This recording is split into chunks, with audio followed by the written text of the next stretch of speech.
뉴스 크리에이터 시선 첫 순서는 취재기자의 솔직한 토크, 취재기자의 솔까말입니다. 보도국 김철진 기자 나와 있습니다.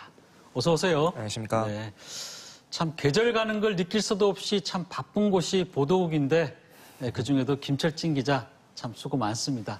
자, 오늘은 어떤 소식으로 이야기를 시작해 볼까요? 예, 사기 혐의로 징역형을 선고받은 남성, 이제는 교도소로 가야 할 사람이 법원을 빠져나와 200km 가까이 도주했습니다. 경찰이 행적을 쫓고 있는데 관련 뉴스로 먼저 보시겠습니다.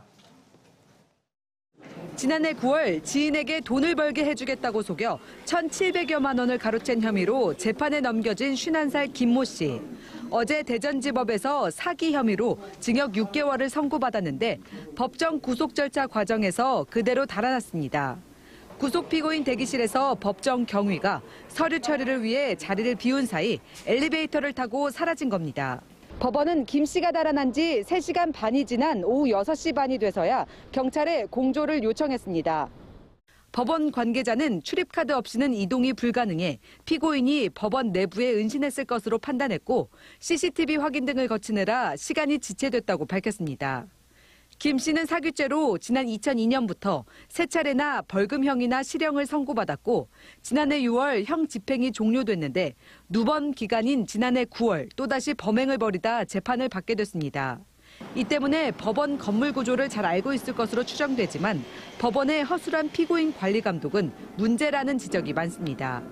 네, 종종 경찰서에서 이제 수갑을 찬 채 도망가는 그런 사례는 있었죠. 근데 이 법원에서도 이렇게 도망갈 생각을 하나 봐요. 예, 그렇습니다. 이런 황당한 일이 드물지만 종종 있습니다. 이게 모순적인데 무슨 말이냐면요. 일단 대전에서는 처음입니다. 하지만 지난 2018년 전주에선요. 징역형을 선고받은 20대가 청경의 손목을 꺾은 뒤 법정 후문을 통해 달아난 바 있습니다. 그리고 2019년 청주에서도요. 실형을 선고받은 남성이 자신의 소지품을 챙긴다며 이제 법정을 빠져나간 사례가 있는데요. 이번 대전 사례까지 3차례 모두 불구속 상태에서 재판을 받다가 법정에서 실형을 선고받고 구속되는 과정에서 벌어진 일입니다. 그러니까 이게 선고 전까지는 자유롭던 신분이 갑작스럽게 그 자유가 구속되는 그런 상황에서 그런 갑작스러운 변화에 일부 피고인들이 계획이 아닌 우발적으로 벌인 일들이라 봐야겠습니다. 네. 그런데 이제 이 범행 과정을 보니까 이 피고인이 엘리베이터를 타고 아주 여유롭게 빠져나간 것 같은데 법정 경위가 거기 현장에 있잖아요. 근데 피고인을 놔두고 사라졌다는 것도 좀 이해가 안 되고 다른 법정 경위들은 그럼 무엇을 하고 있었습니까? 맞습니다. 그 징역 선고 이후 교도소로 이송되는 과정이 허술했고 피고인은 그 점을 잘 알았다는 것 같은데요.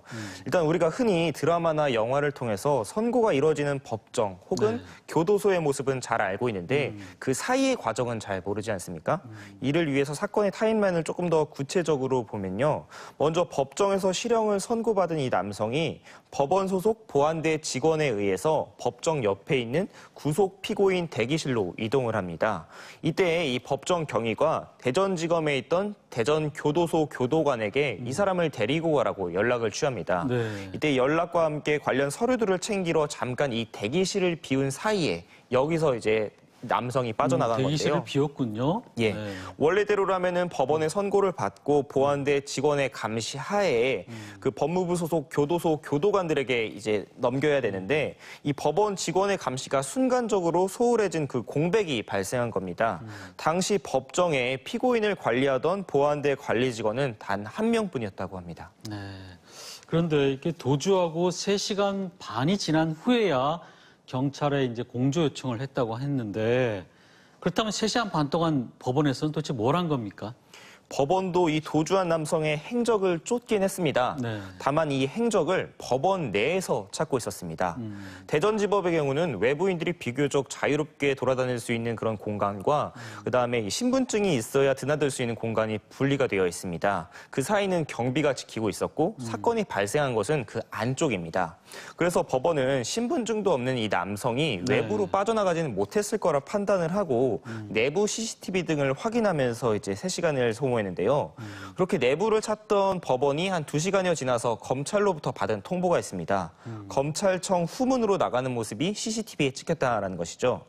이게 그 법원에 있던 남성이 갑작스럽게 검찰청 후문으로 이게 빠져나갔다는 얘기에 황당해하실 텐데 이게 피고인들이 법정에 출석하기 위해 사용하는 그 법원과 검찰청 사이 지하 통로가 있습니다. 이 뒤에 보시는 이 네. 화면인데요. 이게 저 법원에 화면이군요. 네. 예, 법원에 출석하기 위한 그런 이제 취재진들의 출입도 좀 엄격히 제한되는 네. 그런 통로인데 이제 그 호송로가 그대로 도주로가 돼가지고 이 남성이 이 길을 통해서 검찰청을 통해 빠져나간 거죠. 호송로가 도주로가 됐다. 예, 아, 그렇습니다. 이미 내용을 좀 잘 알고 있는 사람이네. 과거에도 전과가 많았나 보죠. 그렇습니다. 언론인들도 이 공간을 실제로 가보면 잘 처음 가보는 공간이 대부분이기 때문에 잘 모를 텐데 이곳을 몇 차례 드나든 이제 그런 전력이 있기 때문에 이 공간을 잘 알았다고 봐야 될 텐데요. 네. 그런데 이제 저희가 생각하기에 이 3시간 반 동안 이제 연락이 안 된 거는 이게 또 외부에 알려져서 비난을 받을까봐 그게 두려워서 혹시 이렇게 뭐 어떻게 좀 무마해 볼까봐 이렇게 한 거 아니냐. 좀 이런 생각도 좀 드는데 어떻습니까? 맞습니다. 법원 측에서 뭐 내부 CCTV 일부가 고장이나 뭐 확인이 좀 늦어졌다라고 이렇게 말은 했지만은 말씀대로 늑장 신고, 늑장 대응이었다는 비판 피하기는 어렵습니다.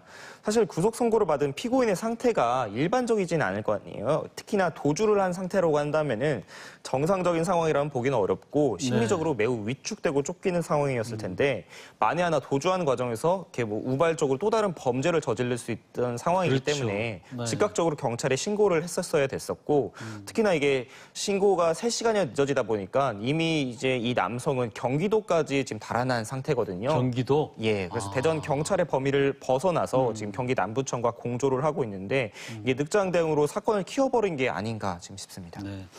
설마 이 보통 법원에 가면 흔히 저희가 이제 경거망도 못 하잖아요. 굉장히 그렇죠. 엄숙한 분위기다 보니까. 근데 설마 법원에서 도주를 하겠냐. 이게 좀 안일하게 생각한 거 아닐까요? 그렇습니다. 말 그대로 안일했던 것 같은데요. 근데 그래도 이게 처음 벌어진 일이라면 그나마 이해를 해보겠지만 앞서 말씀드린 대로 근처죠. 전주와 청주에서도 똑같은 상황이 벌어진 일이거든요. 네. 그렇다고 한다면은 법원이 조금 더 즉각적으로 대응했어야 됐지 않나 좀 아쉬움이 남습니다. 네. 근데 이제 그 도주를 하면서 어쨌거나 한 3시간 가량 법원 업무를 이제 마비시킨 거 아니에요. 그죠? 그리고 지금 뭐 녹화가 진행 중인 현재까지 지금 아직 잡히지 않은 상태고 뭐 경기도까지 갔다고 하면은 언젠간 또 잡히지 않겠습니까? 그러면 도주죄가 추가가 되는 겁니까? 약간 애매할 수 있다라는 말씀 먼저 드리면서요. 네. 앞서 말씀드린 청주 사례 말씀드리겠습니다. 이 청주 사례 같은 경우는 실형을 선고받고 법정 구속되기 직전 달아난 상황인데요. 이게 추가 처벌이 어려웠습니다. 왜냐면요. 불구속 상태에서 재판을 받다가 구속영장이 집행되기 직전에 달아났기 때문에 신분상으로는 자유로운 상태였습니다. 그러니까 우리 법의 도주죄는 체포 또는 구금된 사람에게만 적용이 됩니다. 청주의 사례는 체포된 상태는 아니었고 구금되기 직전의 일이기 때문에 이게 도망친 거기 때문에 도주죄 적용이 어려웠고요. 여기에 뭐 직원들을 뭐 밀치거나 강제적으로 어떻게 해서 도망간 게 아니기 때문에 뭐 업무상 방해죄 적용도 어렵습니다. 대전의 경우도 비슷한 게요. 불구속 상태에서 재판을 받았고 그다음에 뭐 물리적인 힘을 이용해서 도망친 것도 아닙니다. 다만 이 남성이 도주하는 과정에서 대전지검에서 구속영장을 집행했다고 밝혔는데요. 뭐 어디서부터가 도주라고 볼 것이냐, 또 도주 시작 시점과 구속영장 시점의 이게 시차가 어떻게 될 것이냐에 따라서 도주죄 추가 여부가 조금 갈릴 것 같습니다. 아까 이제 우발적인 범행일 가능성이 높다고 생각했는데 얘기를 들어보니까 이게 처음부터 굉장히 계획적으로 추가죄가 적용되지 않을 수 있다. 이런까지 생각하지 않았나 이런 생각도 좀 드는데 자, 김철진 기자, 솔감을 한번 들어볼까요? 예, 호미로 막을 것을 가래로 막는 것이 아닌지 늑장 신고가 상황을 키워가는 것이 아닌지 우려됩니다. 네, 늑장 신고가 상황을 키워가는 게 아닌지 우려된다 이런 얘기인데 어찌됐든 간에 이 호송 과정 문제라든지 또 법원의 관리 감독에 보다 철저히 개했으면 하고요. 네, 김철진 기자 수고했습니다.